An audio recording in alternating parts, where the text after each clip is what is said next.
রমজান অতি সন্নিকটে। রমজান হচ্ছে সংযমের মাস, নিজেকে শুধরানোর মাস। কিন্তু বাংলাদেশের ব্যবসায়ীদের দিকে তাকালে মনে হচ্ছে তারা আরও ফেঁপে ফুলে ওঠার মতো মাস।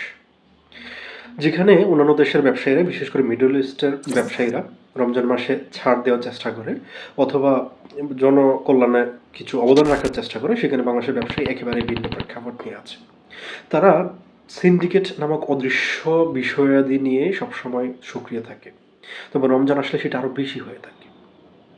আজকে আমার আলোচনার বিষয়বস্তু হচ্ছে দ্রব্যমূল্যের ঊর্ধ্বগতি।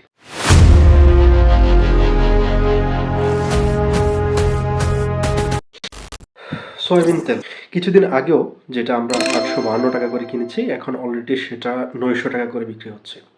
এবং দোকানে বা কোনো যদি আপনি গ্রোসারি শপে যান, কিন্তু দেখবেন তারা বলতেছে যে না, সয়াবিন তেল নাই বা সরবরাহ নাই।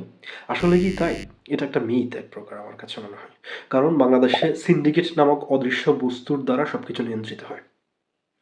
সরকার বলেন, যাই বলেন, ক্ষমতাসীনরা কিচ্ছু করার থাকে না সেখানে।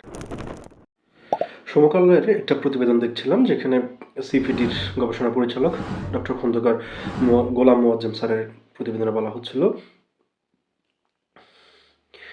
সরকার বদলের পরেও জিম্মি দশা থেকে মুক্তি পান নিয়োক্তা। অর্থাৎ আগের মতোই সিন্ডিকেট নামক অদৃশ্য বস্তুটা এখনও বিরাজমান এবং এখনও খুব বেশি সক্রিয়। শুধু যে সয়াবিন তেলের মূল্য বৃদ্ধি হয়েছে এমনটা না, ছোলা হতে শুরু করে সর্বপ্রকার পণ্যের উপর সিন্ডিকেট করে পণ্য মূল্য বৃদ্ধি। সরকার পুরোপুরি ব্যর্থ বা পুরোদস্ত ব্যর্থ আমি বলতে চাই।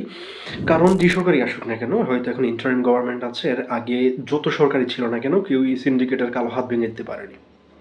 আদৌ পারবে কিনা সেটা সন্দেহ আছে।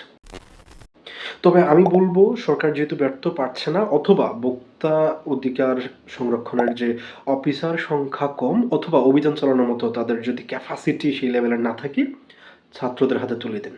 আমি বিশ্বাস করি ছাত্ররা সেই সিন্ডিকেট নামক কালো থাবা ভেঙে দিতে পারবে।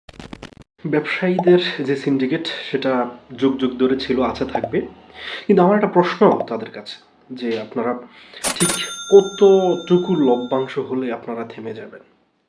রমজানে যেখানে মানুষ সংযমী হচ্ছে, সেখানে আপনারা ঠিক তার উল্টো।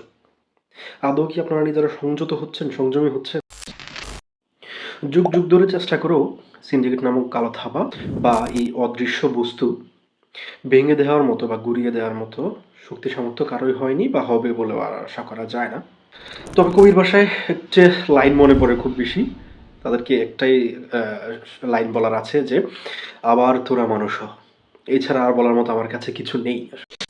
পরিশেষে একটা কথা বলে শেষ করতে চাই, সবাই যে যার যার অবস্থান থেকে আওয়াজ তুলুন, প্রতিবাদ করুন এবং সিন্ডিকেট নামক কালো থাবা গুঁড়িয়ে দিন, ভেঙে দিন।